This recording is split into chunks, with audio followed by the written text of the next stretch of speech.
Sud Radio Parlons Vrai chez Bourdin, 10h30, 12h30, Jean-Marie Bordry. Midi Actu sur Sud Radio, parlons de la laïcité. On vient de parler pendant plus d'une heure de l'éducation nationale et de l'école. Revenons sur cette polémique qui agite notamment toute la sphère éducative. On en parlait ce matin d'ailleurs dans le Grand Matin Sud Radio avec Éric Nolot. Le 11 avril dernier, le ministre de l'Éducation nationale, Pap Ndiaye, annonçait la nomination de 5 nouveaux membres au Conseil des sages de la laïcité, de l'éducation nationale et de la jeunesse. Et en plus, il modifiait le fonctionnement de ce conseil. Annonce qui aurait pu paraître anonyme, mais qui déchaîne les passions et qui scandalise même notre invité. Bonjour à vous, Jean-Pierre Sacoun.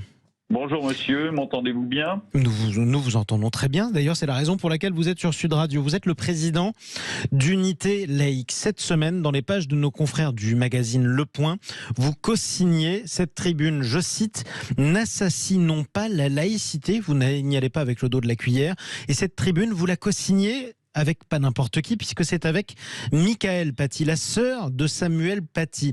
En quoi une annonce qui pourrait sembler anodine, c'est-à-dire la nomination de nouveaux membres dans un conseil des sages de la laïcité par un ministre, déclenche cette tempête et même cette polémique qui fait que vous dites qu'on assassine la laïcité ? Bien écoutez, le point fondamental n'est peut-être pas l'annonce des nouveaux membres, c'est surtout la transformation des statuts du Conseil des sages.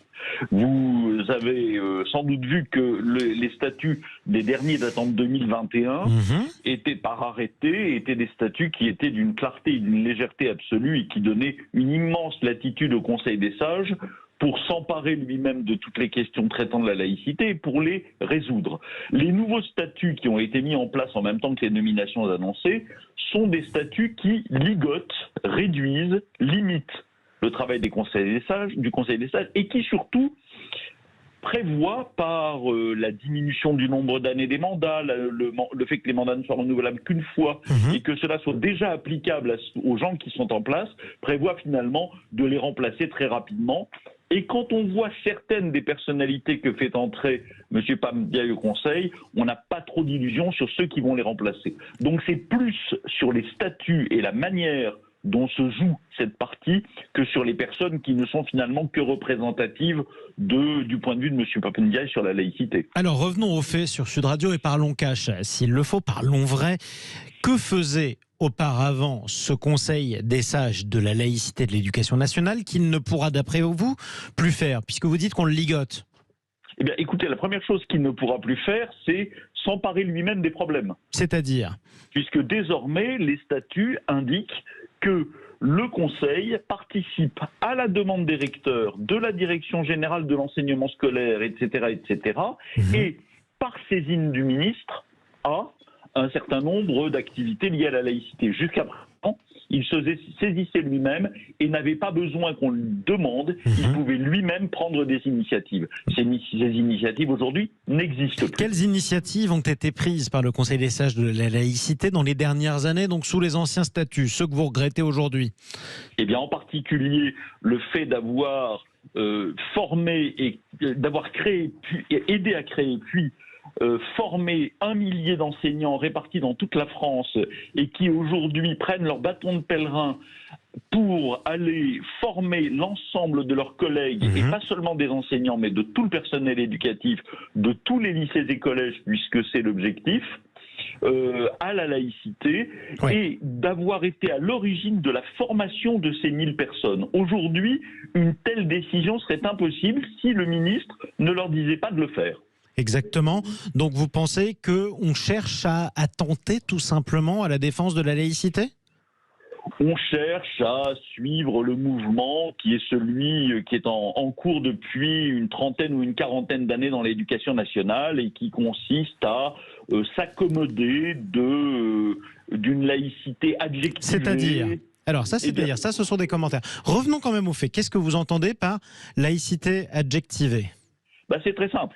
La laïcité est elle est laïque, elle est républicaine, elle n'a jamais posé de questions à qui que ce soit, jusqu'au jour où on a commencé à voir apparaître sous la plume de ceux qui en sont les défenseurs des termes tels que laïcité ouverte, laïcité positive. Exactement. Or, les gens qui parlent de ça savent très bien que ça n'existe pas, la laïcité seule. Simplement, lorsqu'ils disent laïcité ouverte et laïcité positive, ils pointent du doigt les laïcs qui seraient donc fermés et négatifs. Par exemple, vous, pourquoi pas? Pourquoi vous accusez ou vous soupçonnez Pape Ndiaye, le ministre de l'Éducation nationale, de ne pas être laïque, de ne pas être un défenseur de la laïcité? Lui-même s'en est défendu à plusieurs reprises.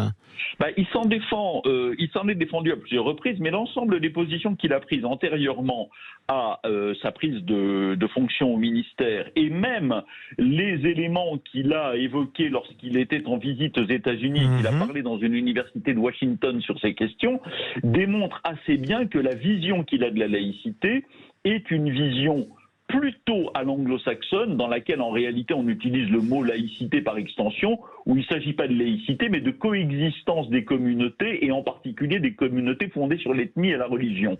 Or, cette coexistence est exactement à l'opposé de ce qu'est la laïcité.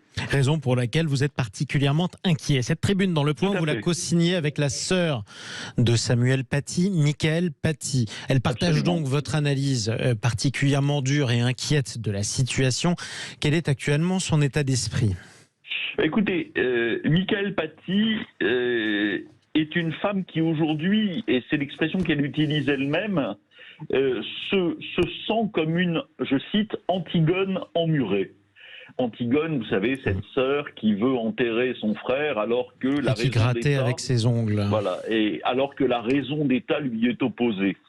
Et pourquoi se sent-elle comme une Antigone emmurée ? Parce qu'elle a le sentiment que beaucoup de choses sont faites, mais par les mécanismes de fonctionnement de l'État, pour qu'on n'aille pas jusqu'au bout de l'enquête sur ce qui a mené à la mort de son frère. Et le livre que vient de publier M.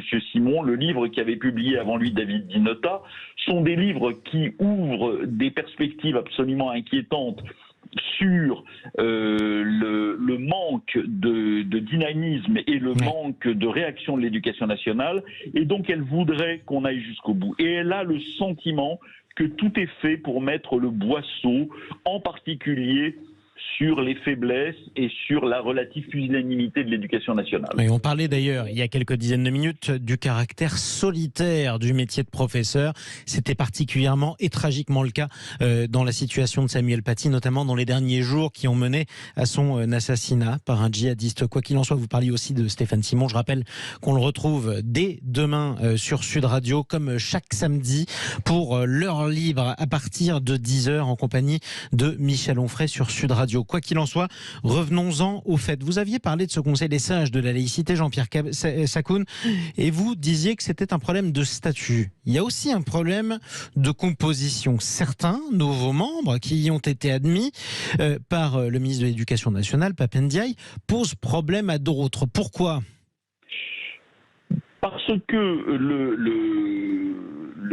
leur position et leur prise de position depuis des années, je pense à l'un d'entre eux en particulier, sont des positions qui démontrent qu'ils sont justement des partisans de cette laïcité extrêmement édulcorée, et qui n'est d'ailleurs plus, je le répète, une laïcité, qui est une coexistence des communautés.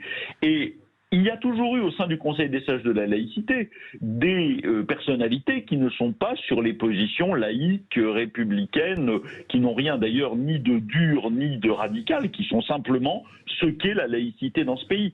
Simplement, la composition actuelle du Conseil et les statuts sous lesquels il fonctionne permettent effectivement que l'immense majorité des membres du Conseil agissent dans un sens laïque et républicain. Et là, vous faites référence notamment à Alain Policart, le sociologue dont la nomination fait particulièrement polémique parce qu'il est accusé concrètement, parlons vrai sur Sud Radio, de ne pas être favorable à la même laïcité que vous, en tout cas de ne pas en avoir la même vision, c'est-à-dire...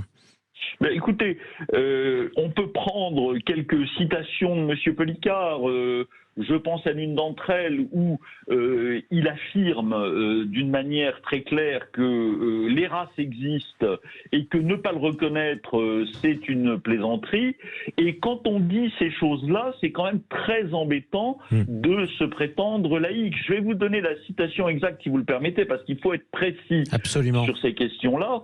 Je vais la chercher. On peut parler d'autre chose pendant que je la recherche. Exactement. On va vous laisser chercher ces citations. Voilà. Parlons d'un autre aspect qui est tout aussi important. On était ce matin avec Éric Nolot sur Sud Radio. Il parlait de la deuxième et de la troisième mort de Samuel Paty. La deuxième mort à laquelle il faisait allusion, c'était cette rocambolesque et, pour tout dire, scandaleuse polémique autour du fonds Marianne. Ce fonds qui avait été créé à l'initiative de la secrétaire d'État Marlène Schiappa peu après la mort de Samuel Paty et son assassinat plutôt. Il avait été créé notamment pour répandre les valeurs républicaines et les renforcer. Aujourd'hui, on ne sait pas où est allé l'argent et quand on le sait, on a peur de s'en inquiéter. Pour vous aussi, c'est un scandale? Ça n'est pas un scandale parce qu'il faut faire attention aux mots. C'est simplement une préoccupation. Il faut d'abord que cessent tous ces papiers problématiques sur la question du fonds Marianne dont la victime, encore une fois, sera la laïcité. Parce que c'est la laïcité qui est visée. Et d'ailleurs, on voit bien que certaines associations sont visées, mais qu'on ne parle pas des autres.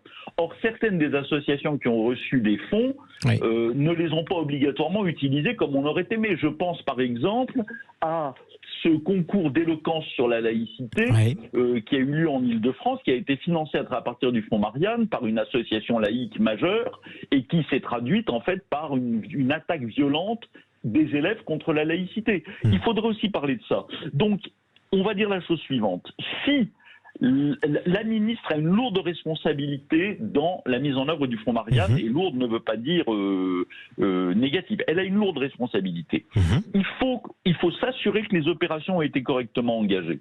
Si les opérations n'ont pas été correctement engagées, alors la ministre sera en danger et ce sera la laïcité qui, une fois de plus, sera en danger. Et j'ajoute une chose, aujourd'hui où les laïcs ont un mal fou à trouver des financements, alors que des associations comme Coexister, dont on connaît les points de vue fort peu laïques, ont touché beaucoup d'argent de la part de l'État et tous des financements à travers d'autres associations de fonds de collectivités publiques, ce serait vraiment terriblement dommage. Moi, ce que je demande, c'est une commission d'enquête parlementaire. Parce que la question est trop sérieuse pour donner lieu à des supputations, à des soupçons. Eh bien, votre demande vient d'être exaucée, en tout cas, puisque c'est le Rassemblement national qui a demandé une enquête parlementaire autour de l'attribution des différentes sommes du fonds Marianne. Si on résume... Quels que soient ceux qui le demandent, et le Front National n'est pas ma tasse de thé, en tout cas, il faut que cette enquête parlementaire ait lieu. Et pour ceux qui douteraient de l'opportunité d'une telle enquête, souvenons-nous qu'il y en a bien une sur l'affaire Benalla. On peut faire des enquêtes parlementaires sur ces questions. À tout le moins, quoi qu'il en soit, si on résume les différentes prises de position que vous venez de faire, vous vous inquiétez que le camp laïque dont vous faites partie recule un peu partout. Merci à vous, Jean-Pierre Sakoun, d'être intervenu sur Sud Radio. On continuera à surveiller évidemment la situation. Merci à vous tous de nous avoir accompagnés jusqu'à 12h30. Je rappelle que Jean-Jacques Bourdin sera de retour, et on l'espère en tout cas, dès lundi à partir de 10h30 au 0826 300 300.